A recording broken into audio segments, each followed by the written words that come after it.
আচ্ছা, এখন 5টা 10 বাজে বিকাল। আমার পেছনে প্রায় 100 বছর পুরনো একটা মসজিদ আছে, আর আমার সামনে খুব চমৎকার একটা লেক আছে। এন্ড পরিবেশটা আসলে খুব চমৎকার সুন্দর, প্রচন্ড বাতাসও আছে।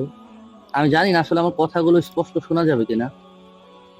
আমি চিন্তা করতেছিলাম, ভাবলাম চিন্তাটা শেয়ার করি বা একটা ফ্রেম বন্দি করা যায় কিনা। তো কথা বলবো একটা বিষয় নিয়ে। বিষয়টা হচ্ছে, যে জিনিসটা নিয়ে কথা বলবো ওটা বা এই জিনিসটা জান্নাতে আছে, জাহান্নামেও আছে, পৃথিবীতেও আছে। জান্নাত, জাহান্নাম, পৃথিবী সব জায়গায় আছে। এবং আমার কাছে মনে হয় যে পৃথিবীতে সবচেয়ে বেশি যদি কিছু থেকে থাকে সেটা পানি, তারপর হচ্ছে মাটি, এরপর যদি কাউন্ট করা হয় তাহলে নিঃসন্দেহে ওই জিনিসটা যেটা নিয়ে আমরা কথা বলবো আজকে বা কিছু চিন্তা ভাবনা শেয়ার করতে চেষ্টা করব, এটা আমাদের চারপাশে আছে। এটা মানুষ না, জিনও না, ফেরেশতাও না, এটা গাছ। আমার পাশে একটা গাছ আছে, যদিও তার হচ্ছে শাখা প্রশাখা নাই, পাতাগুলো ঝরে গেছে। খেজুর গাছ আসলে কেটে ফেলছে আর কি। তো গাছ নিয়ে চিন্তা করতেছিলাম, তা খুবই অদ্ভুত এবং রহস্যজনক একটা সৃষ্টি আল্লাহ তাআলা, আমার কাছে মনে হয়। তো গাছের ব্যাপারে চিন্তা করতে গিয়ে উম, যে ব্যাপারগুলো হচ্ছে ফাইন্ড আউট করলাম বা যে বিষয়গুলো উপলব্ধি করলাম, যে এটা নিঃসন্দেহে আল্লাহর একটা অসাধারণ সৃষ্টি। হ্যাঁ, জান্নাতে একটা গাছের ব্যাপারে বলা আছে, হাদিসে এগুলো আসছে। এমন একটা গাছ আছে যে গাছটা কোনো দ্রুতগামী ঘোড়া যদি 1 মাস পর্যন্ত দৌড়ায়, তারপর হচ্ছে ওই গাছের যে ছায়া, ওই ছায়াটা অতিক্রম করতে পারবে। গাছটা কত বিশাল হইতে পারে। তো গাছ আসলে চিন্তা করাই, যদি চিন্তা করা যায় আর কি, চিন্তা করার মতো। আহ জাহান্নামেও গাছ আছে। আল্লাহ তাআলা কোরআনে বলতেছে যে নিশ্চয় জাহান্নামীরা জাহান্নামের গাছ থেকে জাক্কুম নামক ফল ভক্ষণ করবে। তো জাহান্নামেও গাছ আছে, জান্নাতেও আছে। ইভেন সর্বশেষ যে ব্যক্তিটা আহ জাহান্নাম থেকে বের হয়ে জান্নাতের দিকে যাবে, তাকে যেই জায়গায় রাখা হবে এবং যে জায়গায় তাকে থাকতে দেওয়া হবে, ওইটাও একটা গাছের নিচে। তারপর হাদিসে আসছে গাছের ব্যাপারে অনেক কথা আসছে, যেমন আল্লাহ রাসূল সাল্লাল্লাহু আলাইহি ওয়াসাল্লাম মুমিনের যে ঈমান, এই ঈমানের উদাহরণ দিতে যে খেজুর গাছের কথা বলছে, যে এমন একটা গাছ আছে যে গাছের পাতা ঝরে না বা পড়ে না। তারপর এরকম আসছে, যে ব্যক্তি উত্তম রূপে ওযু করে সালাতে দাঁড়ালো, তার গুণাগুলো যেন ওইরকম ভাবে ঝরে পড়লো যেরকম ভাবে গাছ থেকে পাতা ঝরে পড়ে, তো ওইরকম। তারপর আমরা দেখি যে আহ, রাসূল সাল্লাল্লাহু আলাইহি ওয়াসাল্লাম এক কবরের পাশ দিয়ে যাচ্ছিলেন, তো ওই কবরে আযাব হইতেছিল। তো রাসূল দুইটা খেজুরের ডাল বা গাছ হচ্ছে ওই কবরের পাশে হচ্ছে গেড়ে দেন এবং উনি বলেন যে আমি আশাবাদী বা আমি আশা করি যে তার কবরের আযাব কিছুটা কম হবে।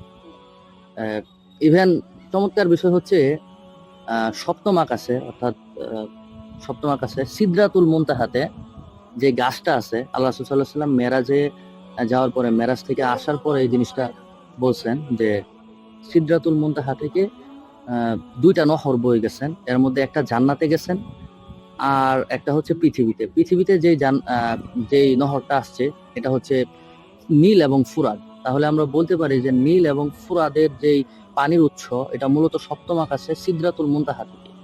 মানে খুবই চমৎকার বিষয়টা, যে পৃথিবীতে পানির উৎসের কেন্দ্রবিন্দু গাছ। বৈজ্ঞানিক ভাবেও যদি আমরা দেখি যে যে জায়গায় প্রচন্ড পরিমাণ গাছ আছে বা বেশি গাছ আছে, ওই জায়গায় হচ্ছে বৃষ্টিপাতও বেশি, মানে বৃষ্টির সাথে গাছের একটা সম্পৃক্ততা আছে।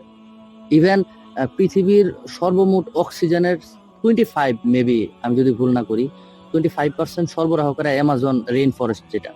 তো ওইটা তো প্রচন্ড পরিমাণ গাছ। হ্যাঁ, তো গাছের ব্যাপারটা আসলে অদ্ভুত। অদ্ভুত না আসলে, চিন্তা করার মতো। সুবহানাল্লাহ, আল্লাহ খুব চমৎকার ভাবে বানাইছে গাছগুলোরে। আর কোরআনে আল্লাহ বলতেছে না যে পৃথিবীর সমস্ত গাছ যদি হচ্ছে কলম হয়ে যায়, হ্যাঁ, সমস্ত পানি যদি হচ্ছে কালি হয়ে যায় এবং তার সাথে আরো 7 সমুদ্র, তারপরও হচ্ছে আল্লাহ তাআলার প্রশংসা বাক্য লেখা শেষ হবে না। তো আল্লাহ এই জায়গায় নিজের প্রশংসা বাক্য লেখার সাথে গাছের একটা এক্সাম্পল জুড়ে দিচ্ছেন। এরপর হচ্ছে মুমিনের ব্যাপারে বলছেন যে মুমিনের ঈমান বা দৃঢ়তা এরকম যে যেটার মানে শিকড় হচ্ছে মাটির অনেক গভীরে আর শাখা প্রশাখা আকাশ পানে বিস্তৃত। এবং আল্লাহ বলতেছেন যে উত্তম কথা বা উত্তম কাজ এটা তো হচ্ছে গাছের মতো, কিরকম, যেটা ফল দেয়। যেমন আমরা ফল দেয় আর কি, প্রতিফল বলতে কি যে আমরা মারা যাওয়ার পরও হচ্ছে এটার রিওয়ার্ড প্রতিনিয়ত কবরে যেতে থাকে, যেমন গাছ প্রতিনিয়ত ফল দিতে থাকে এরকম। তো খুবই চমৎকার। হ্যাঁ, এন্ড প্রত্যেকটা বস্তুই তো হচ্ছে প্রতিনিয়ত আল্লাহ তাআলার জিকির এবং হচ্ছে তাসবিহ পাঠ করতেছে। আমার কাছে মনে হয় এখন গাছ দেখলে এরকম আর কি, যে একটা পাতা প্রয়োজন পড়লে অবশ্যই ছিঁড়বো, কারণ গাছ ঔষধীয়। কিন্তু প্রয়োজন ছাড়া একটা পাতা যদি আমি ছিঁড়ি, সেক্ষেত্রে আমার এখন মনে হয় থিঙ্কিংটা এরকম রাখা উচিত যে থাক, ওরে থাকতে দে ওর মতো। হ্যাঁ, ও জিকির করতেছে, ও করুক, আমি ওর মতো পারবো না, তবে ওরে ওর মতো কন্টিনিউ করতে দিই, ও জিকির করুক, কোনো প্রয়োজন নেই আসলে এটাকে ছেঁড়ার। তো এরপরে হচ্ছে আমরা হাদিসে যদি দেখি বা সিরাতে, আল্লাহ রাসূল সাল্লাল্লাহু আলাইহি ওয়াসাল্লাম একটা গাছের নিচে মুমিনদের হাতে বায়াত নিছিলেন। হ্যাঁ, 1400 বা সামথিং সাহাবী ছিলেন ওই জায়গায়। তো কত সংখ্যা ছিল বা তারা কারা ছিল, এই ব্যাপারে হাসরের ময়দানে নিঃসন্দেহে ওই দিন গাছও সাক্ষী দিবে যে আমার নিচে কারা ছিল। তো আহ, আরো অসংখ্য কথা আছে গাছ রিলেটেড। তো কথাগুলো বলার উদ্দেশ্য এটাই যে এরপর যদি গাছ দেখি বা পাতা দেখি বা এরকম, তাহলে যাতে আল্লাহ তাআলার এই চরম সুন্দর সৃষ্টিটা দেখে যাতে বলতে পারি মুখ দিয়ে যে সুবহানাল্লাহ, এটা আসলে অসাধারণ সৃষ্টি।